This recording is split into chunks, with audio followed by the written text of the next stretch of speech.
Hi, I'm Sam Hausman, creator of Escape Pod and director of This Is a Film About Something Productions. I'm currently on set for Escape Pod Season 2, an indie sci-fi web series about Rose and Jack, who are stuck on an escape pod trying to get back to Earth. Stick around to the end of the video for some absolutely insane casting announcements. We filmed Season 1 for about $2,000, which includes this whole set and bringing on all of our cool guest stars.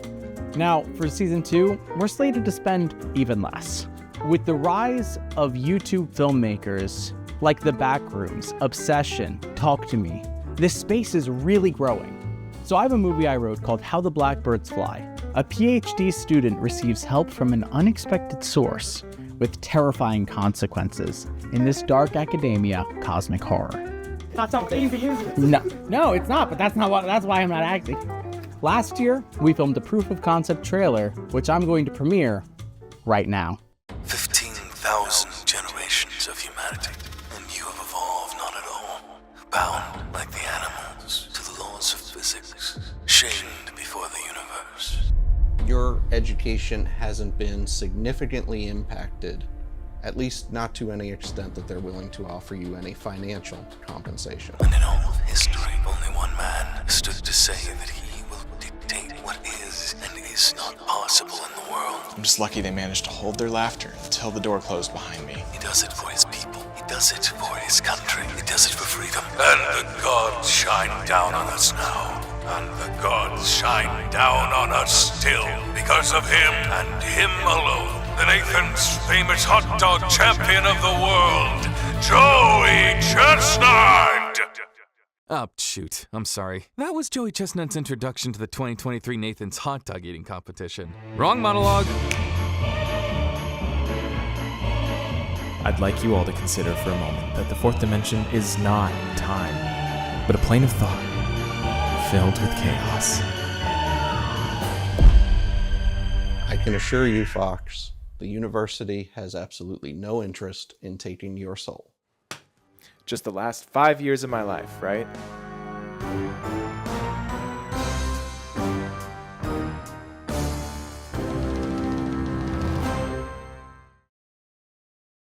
Wow, wasn't that trailer awesome?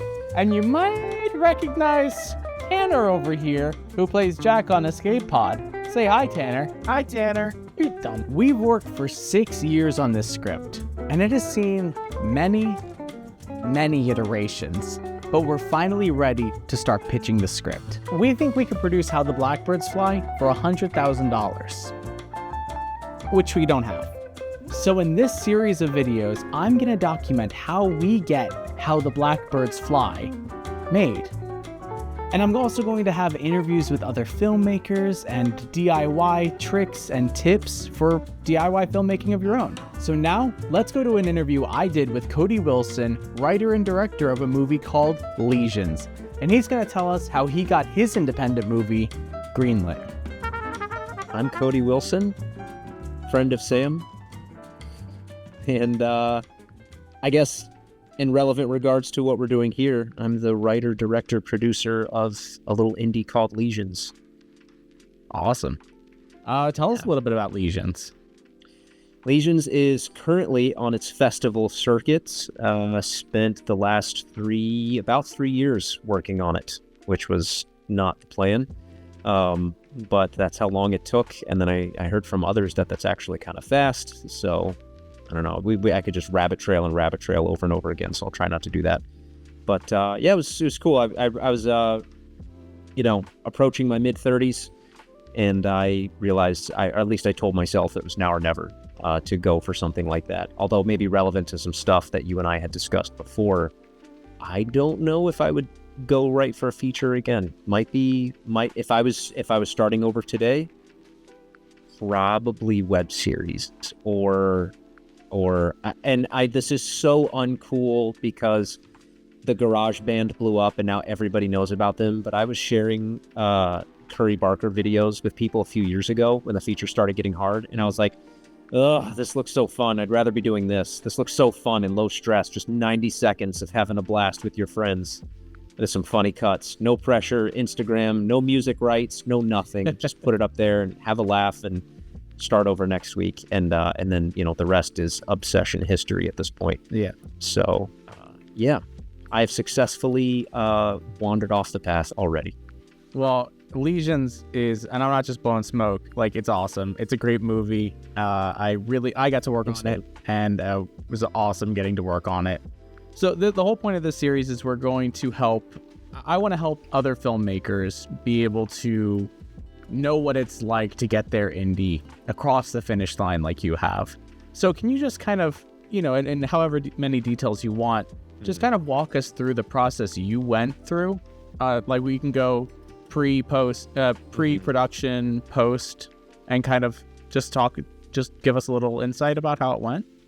So get the indie across the finish line, or get it going? Well, a little bit of both, I think. So, like, tell us, like, where you started with your idea, and then if you don't mind bringing us through the...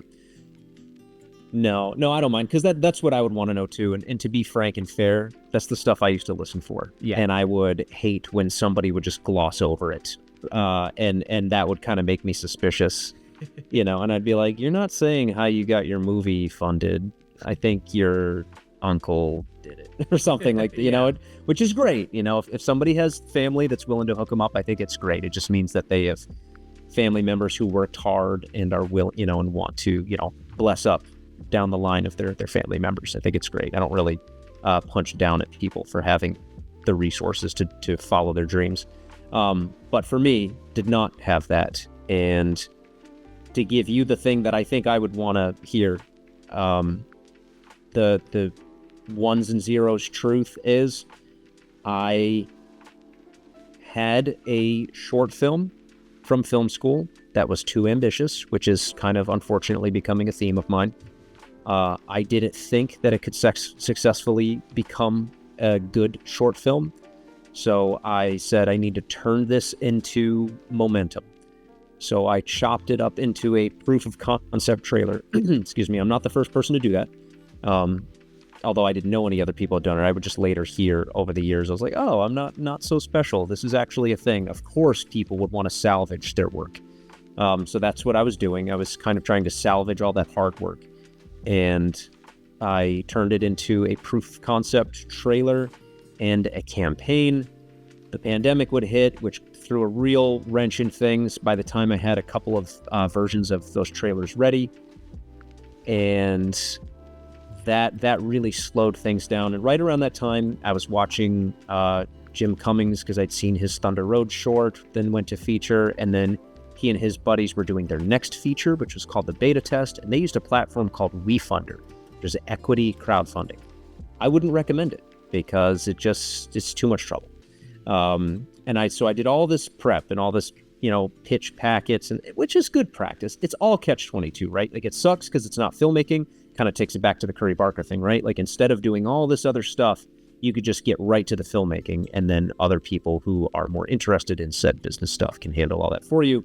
But I'll digress, probably not for the last time. I do all the things I need to do to learn about equity crowdfunding, and I spend maybe like a couple years getting ready for that campaign. And then I run that campaign, and that's in 2021. So things are still quite sticky. Yeah. And we raised $87,000, and that was huge. That was awesome. That was great. But even knowing what I knew then, having produced commercials with Cry, that I knew that was not enough to deliver on the thing I said I was going to deliver on. So I did a very transparent but ballsy, can I say ballsy? You can say ballsy. Ballsy move. I returned everybody's money with a letter, and I said, thank you so much. I appreciate it. It's not enough to do justice by the thing you invested in. However, I am going to turn around and try to do something that's smaller in scale, and I'd love your support on that. If you're interested, reach out to me and let me know. One of those contributors reached out, and he was like, well, I'm interested in supporting you because I liked the proof of concept trailer, and I think I like the way that you're presenting things. So we talked a lot. We had a few phone calls, and I had fielded a lot of phone calls at that point. And this, I get really tired of talking to people about, they just want to make stuff, and that's great, but you have to learn how to separate who wants to talk about making stuff and who's going to be a doer. Right. And who's going to do something for you. Because there's a lot of people that kind of want to hitch their car to your wagon. They want to be there, but they're not actually bringing anything to the table. I'll say it and sound like the weenie so that you don't have to. It's just a brutal truth. There's a lot of people, and they'll drum up excitement. They're like, yeah, we got to do this. And you're like, yeah, we do. What are you doing? And they're like, oh, anyway, that's just, again, yeah, another rabbit trail aside. But my guy was not that guy. He was serious and he meant business. And he was like, what can you do? So I shared the ideas that I had. He really liked one of them, which I still like. And I said, I actually like that idea so much. It's like a ghost story. I was like, I like that one so much. I'd like to save it for the sophomore film. Can we do something else? Can I just develop something new with you? And he said, yeah. So we started with a very small, ultra low budget. It gradually kept getting walked up, but he stayed on board with me. Kind of kept walking it up after that. Once I was like, oops, I'm in trouble. I was just wrong on a few things there. And I had actually produced commercials for years, getting ready for this, intentionally getting ready for this. And I was like, I'm the guy. I will do this right and better. Not filmmaking, but like being able to produce the film, on time, on budget, and do it seriously. And I still ended up in unpredictable situations that cost money to fix over and over and over again. Thankfully, I had the support that I needed. And when I say money, it's not like we ended, it will forever be an ultra low budget territory, right. But it still kept walking up a little bit. But the clear cut truth is it was pitch video for one thing, to showcase probably the ability to generate hype with communicating some quality. That was the vehicle. Being on an investor platform so that other investors could see that thing, to then approach the type of person who would want to have those discussions. It wasn't like a dentist, it wasn't grandpa or like uncle or somebody, or companies like that. It wasn't going around and pitching a bunch of car lots in town and saying, if I use your location. I'm just kind of running down the list of things other people have said you can do, but I've never actually heard people do that work. It's kind of like the professor standing in front of the room saying, you could do this to get funded. Like, right. That's adorable. Have you seen that happen before? Have you actually seen that get you across the line, as you might have said? So no, it was literally developing a fully packaged pitch, bringing it to an equity crowdfunding platform. This also might be an outdated tactic, but if you don't know people with money, it's a way to cast a wide net to people who are looking to invest in things. All right. Well, Cody, thank you so much for talking to us. Can you tell us where we can find you on? We got to do with the social media plugs. You got to tell me where we can find more about Lesions, more about you. Mostly on Instagram. I have to check my name because I just changed it to something more mature instead of my. Yep. Now it's just Cody, CODEY.S.Wilson on Instagram, and then at Lesions Movie. All right. Right now. Yeah. Awesome.